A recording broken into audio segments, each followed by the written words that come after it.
On April 24th, 2013, what the New York Times claims was one of the worst manufacturing disasters in history.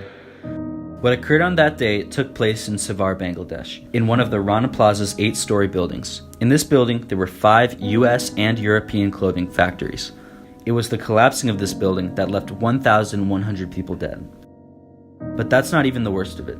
The owner of the building, Sohel Rana, kept operations running inside the broken down rubble. Doors were locked to keep workers in, and safety warnings were ignored. Imagine being locked in your place of work while a fire threatens your life, all for $38 a month. Kids in Bangladesh, as young as 5 years old, have to do work just like this.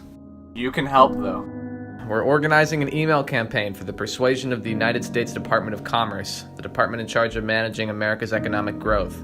The goal will be to pressure the Bangladeshi government into implementing changes into their current policy for the enforcement of child labor. If we were to persuade the Secretary of Commerce to make changes, sanctions could be imposed on specific Bangladeshi trade or on Western countries which exploit that trade. Ordinary people can help our cause by informing policymakers of what to do to solve the problem through this email campaign. Not convinced yet? Here's what the child labor problem is like in Bangladesh. According to the Department of Labor, of the children in Bangladesh who are 5 to 14 years old, 4.3% are in the labor force. That's 1,326,411 children working. Bangladesh's understaffed inspectors are also a serious problem. Bangladesh needs 2,090 more labor inspectors to meet a 1 inspector for every 40,000 workers ratio.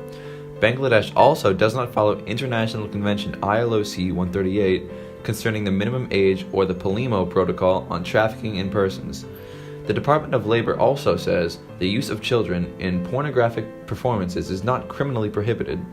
The use of children in the production of drugs is also not criminally prohibited. The legal framework also does not prohibit the recruitment of children by non-state armed groups.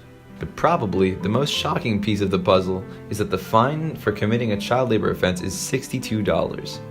Would this stop a building owner who is committing these offenses? In the Rana Plaza, the minimum wage was $38 a month. Firing 2 workers would mean that the fine could be paid off in an instant with almost no loss to the company. When talking about labor rights and problems, one must discuss the people commissioning that labor, which in this case is Western companies such as Disney, Nestle, Nike, and The Gap.